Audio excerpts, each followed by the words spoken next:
मांसाहार को लेकर भी सेम है कि विवेकानंद जी मांसाहारी भी थे, उसको भी आप बताते हैं कि मांसाहारी नहीं होना चाहिए।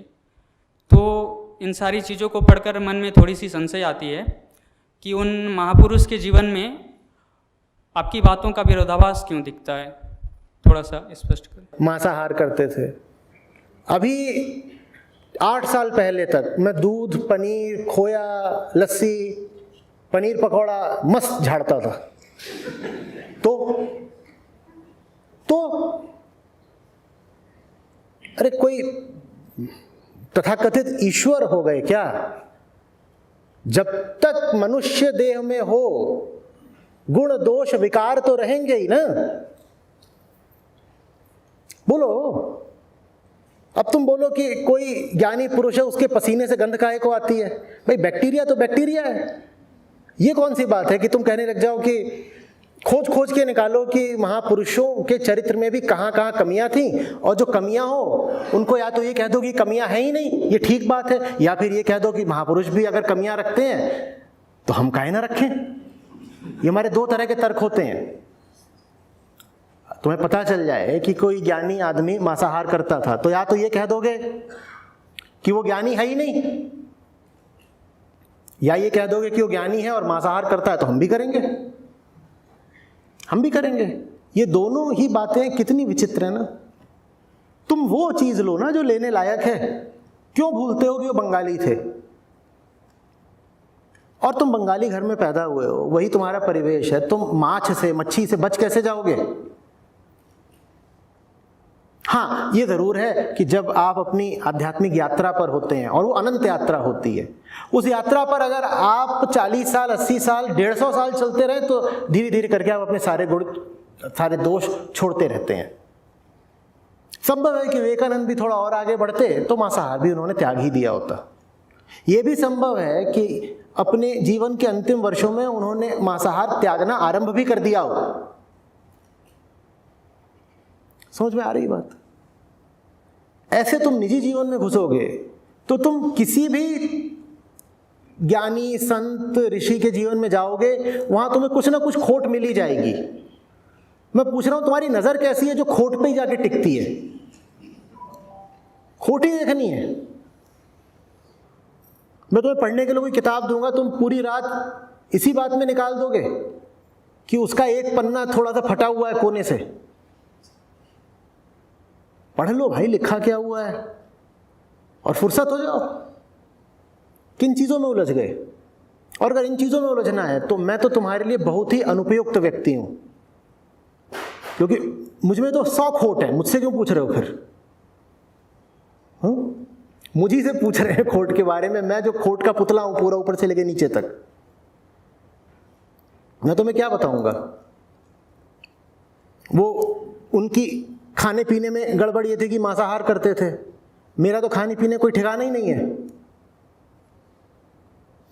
ये मेरे लिए अलग से खाना लेकर के आए, एक फूड करके कुछ है, उससे पकड़ा है। वो अपने वो कम कैलोरी का और बहुत सारी उसमें चीज़ें डाल करके, जो मेरी मेडिकल रिपोर्ट में है कि ये डाल दो, वो सब डाल करके बनाते हैं। वो लेकर के आए यहाँ पर, बेचारों ने बड़ी मेहनत करी।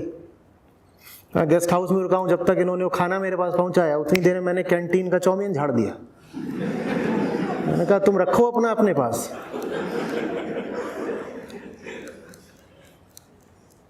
और क्या था? चौमिन था, और क्या था? कहाँ है शुभंकर? ऐसा खाया है कि याद भी नहीं, जो कुछ था सब खा गया।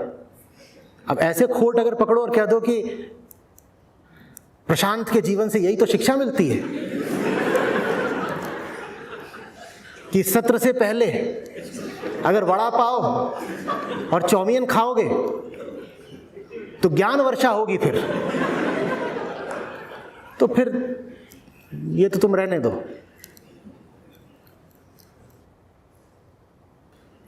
जिससे जो चीज सीखने लायक वो सीखो। खान पान मुझसे थोड़ी सीखोगे ना, तुम खान पान विवेकानंद से सीख सकते हो। तुम्हें क्या लगता है 40 की अल्पायु में क्यों उनको प्रस्थान करना पड़ा? तुम्हें लग रहा है उनका खान पान बड़ा अच्छा रहा होगा? 50 तरह की उनको बीमारियां थीं। उनसे सीखोगे क्या खाना पीना? पर उनसे बहुत कुछ है सीखने को।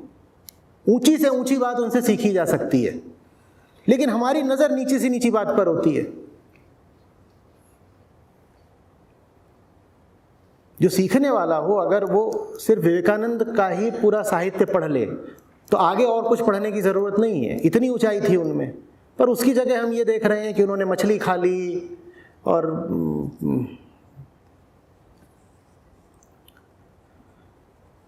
इरादा ठीक रखो।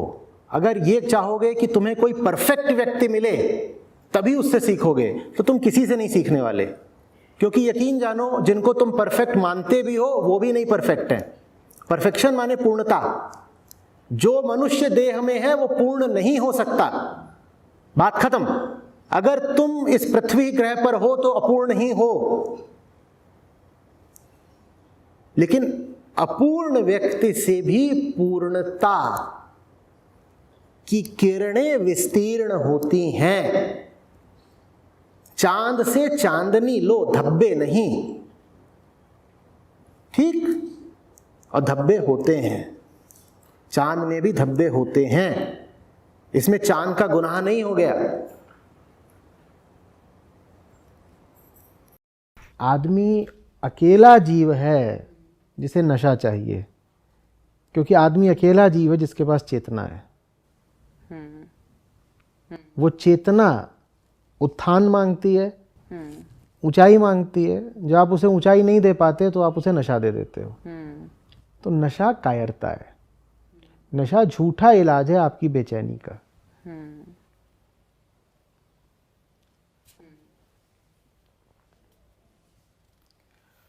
बाकी आधे घंटे, 2 घंटे, 4 घंटे के लिए, मैं 6 साल हॉस्टल रहा हूँ, मुझे इन सब का अनुभव है, बढ़िया खूब अनुभव है। हॉस्टलों में ये सब खूब चलता है। मेरा भी हॉस्टल का एक्सपीरियंस है। तो ऐसे ही आपको कैजुअली बस टाइम पास करना है, तो आप टाइम पास के लिए सब कर लो उससे, लेकिन आपको कोई आध्यात्मिक उत्थान नहीं मिल जाएगा। तुम मेरा वीडियो सुनते हो या मैं तुम्हारी आज्ञाएं सुनूं? एक तरफ तो बताते हो गुरु आप हैं, दूसरी ओर आज्ञा देने के लिए तुम खड़े हो,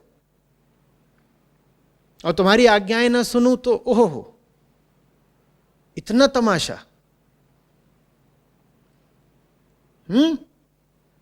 बाबू नाराज हो गया है, बाबू रूठ गया है, बाबू ने अनसब्सक्राइब कर लिया। अब नहीं, बाबू ने ब्लॉक कर दिया है, हम कुछ और हैं, हमारे साथ ये उम्मीदें मत रख लेना।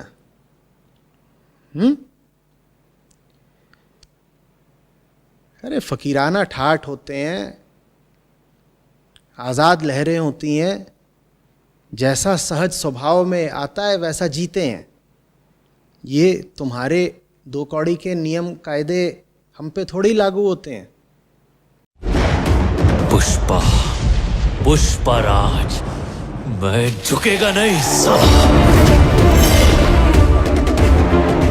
ये जो वास्तविक योगी है, जो वास्तविक ब्रह्मचारी है, ये जो ज्ञानी है, ये जो स्थित प्रज्ञ है, ये किसी भी प्रकार के भोग से हटता नहीं है पीछे, क्योंकि पीछे हटने का अर्थ होगा कि कहीं तो उसने डर देखा, कि कहीं तो उसने असत्य देखा, कि कहीं तो उसने ब्रह्म के अतिरिक्त कुछ और देखा।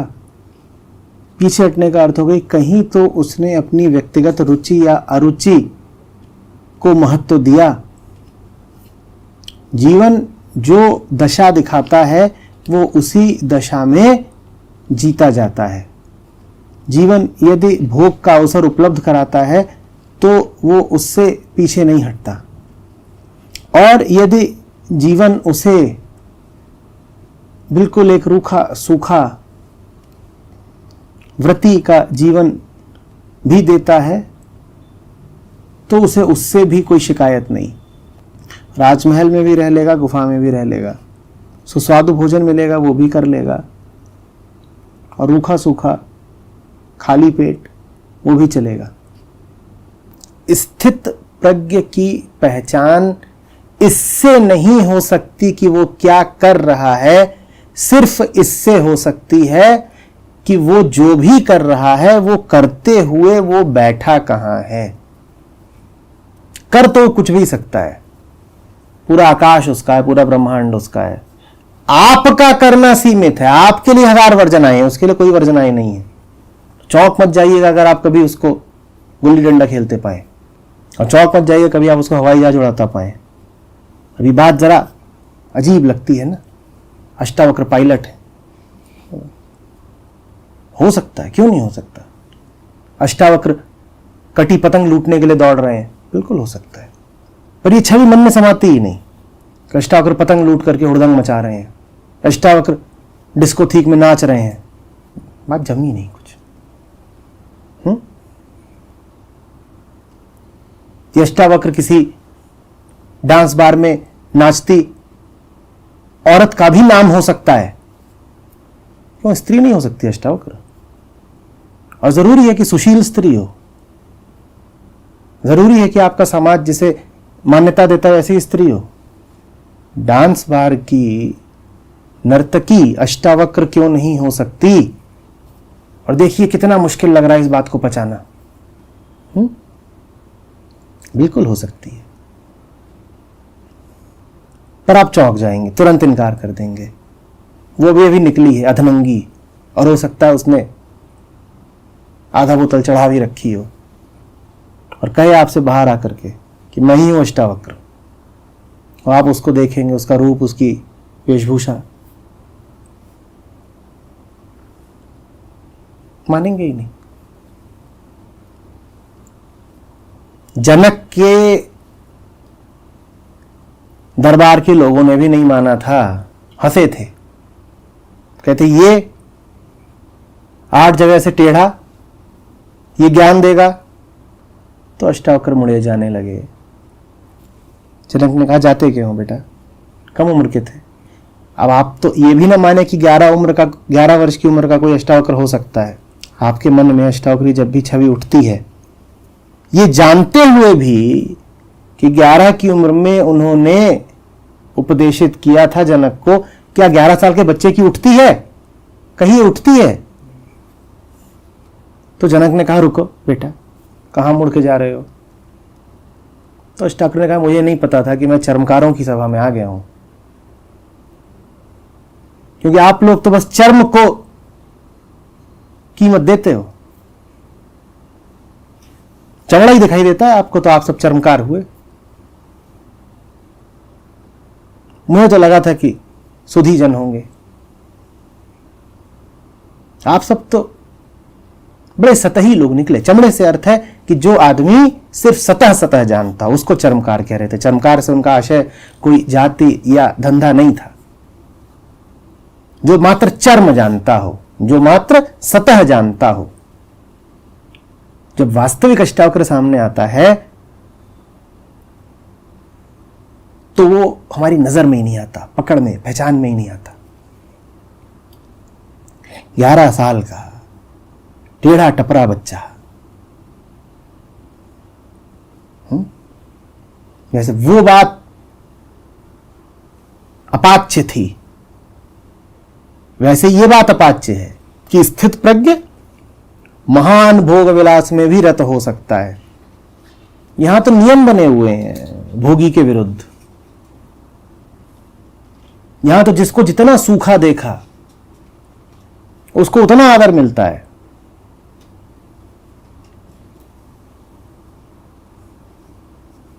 महाआदर उसको मिलेगा। ये महाराज इन्होंने 10 साल से मुंह नहीं धोया, अब तो कम हो गए हैं। अभी कुछ दशकों पहले तक लोग इसी बात पर आदरणीय हो जाते थे कि किसी ने नाखून नहीं कटाए 20 साल से, तो नाखूनी बाबा।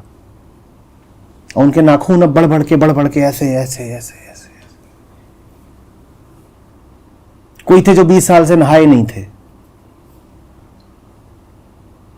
चलते थे, खूब चलते थे। अभी भी होंगे कहीं इधर उधर छुपे बैठे होंगे जो जरा अंधविश्वासी क्षेत्र होंगे, वहां पर उनको आदर सम्मान दक्षिणा मिल जाता होगा।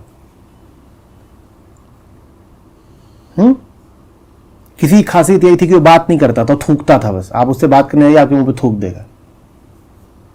लोग बड़े प्रभावित हो जाते थे, क्या बात है, क्या बात है।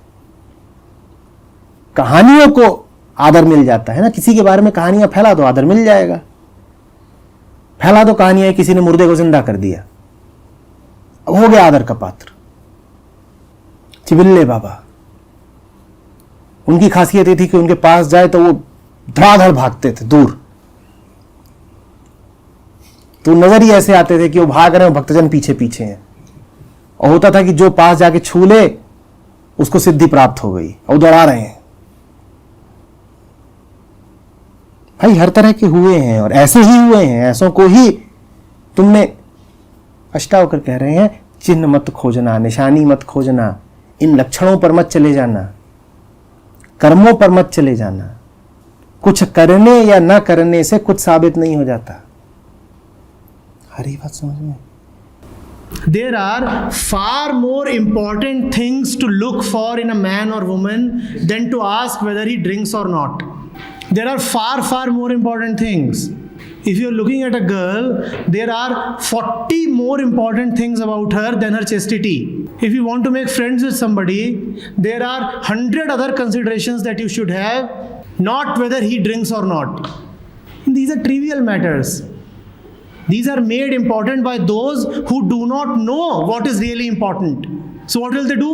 लड़का अच्छा है, क्यों? सिगरेट शराब नहीं पीता। और है कौन वो? एक नंबर है कमीना, लेकिन सिगरेट शराब नहीं पीता है तो अच्छा है। लड़की अच्छी है, क्यों? समझ ही गए। बाकी सब कर डाला उसने, वो दुनिया की जान ले ले, दिमाग सड़ा हुआ है उसका, एक नंबर की कुटिल औरत है, लेकिन वर्जिनिटी संभाल के रखी है तो लड़की अच्छी है। क्या पागलपन है? Then we do not know what is really valuable in life. Then we do not know. These are small matters. They are of no consequence.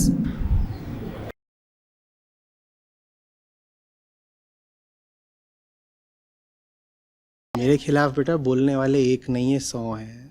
तुम सबको देखते फिरोगे क्या? तुम कोई वर्ग बताओ जिसे मुझसे समस्या नहीं है। बकरीद पर कुछ बोल देता हूँ, मुसलमानों से पड़ती है। दिवाली पर जब बोलता हूँ तो हिंदुओं से पड़ती है। महिलाओं के मुद्दों पर बोल रहा हूँ तो फेमिनिस्ट से भी पड़ती है और संस्कारी महिलाओं से भी पड़ती है, क्योंकि मेरी बात किसी से मेल नहीं खाती। मैं किसी भी वर्ग के साथ नहीं खड़ा हूँ। मैं जहाँ से देख रहा हूँ वहाँ से हर वर्ग में मुझे त्रुटि खोट दिखाई दे रही है।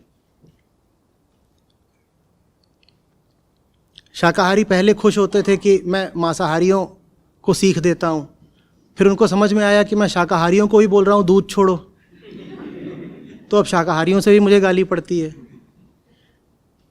लेफ्ट से गाली पड़ती है, उनको लगता है कि मैं गीता और उपनिषद की बात कर रहा हूँ तो मैं राइट का हूँ। राइट से गाली पड़ती है, वो कहते हैं कि ये बात तो गीता की करते हैं लेकिन बड़ी खुली सोच के हैं, ये गीता का जो अर्थ बता रहे हैं वो पारंपरिक तो है ही नहीं, तो राइट वाले भी मुझे द्रोही मानते हैं। तुम और कोई वर्ग उठा लो, कोई वर्ग ऐसा नहीं है जो मेरे समर्थन में हो। हाँ, लोग समर्थन में हैं, वर्ग समर्थन में नहीं है। व्यक्ति समर्थन में हो सकता है, व्यक्ति मेरे साथ होते हैं, लेकिन जहाँ कहीं भी गुट बने हुए हैं, वर्ग बने हुए हैं, उनको मुझसे खतरा हो जाता है। अभी तो हुआ है हमारा, जब यहाँ गोवा में चल रहा है, एक दिन में हत्या की अनेक धमकियाँ। गजब है। और वो भी कोई बता रहा है कि तेरी चिता कैसे जलाऊंगा, कोई बता रहा है चाकू से काटूंगा, कोई बोल रहा है गोली से मारूंगा, और वो भी अलग अलग दिशाओं से। ऐसा भी नहीं कि कोई एक वर्ग है जो मुझसे दुखी होकर के मुझे मार डालना चाहता है।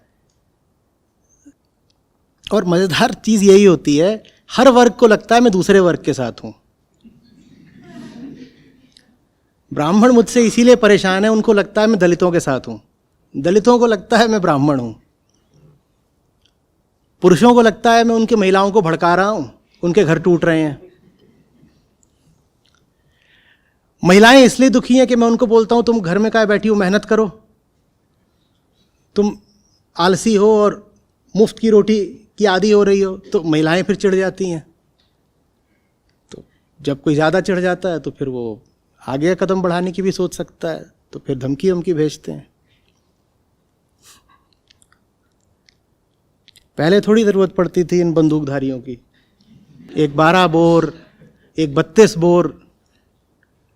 पहले सिर्फ गार्ड आए, फिर एक बंदूक आई, अब 2-2 बंदूक आ रही हैं। अब आगे के लिए कह रहे हैं ऑटोमेटिक वाली चाहिए। पहले थोड़े ही जो लोग आ रहे होते थे उनकी इतनी जांच पड़ताल करनी पड़ती थी। और हमला करने का यही नहीं तरीका होता कि शरीर पे हमला किया जाएगा। हमला करने के और भी तरीके होते हैं। कुप्रचार कर दो, अफवाह फैला दो, वो सब तरीके चलते रहते हैं, वो भी हमला ही है। हमला करने का यही नहीं तरीका होता कि शरीर पे हमला किया जाएगा। हमला करने के और भी तरीके होते हैं। कुप्रचार कर दो, अफवाह फैला दो, वो सब तरीके चलते रहते हैं, वो भी हमला ही है।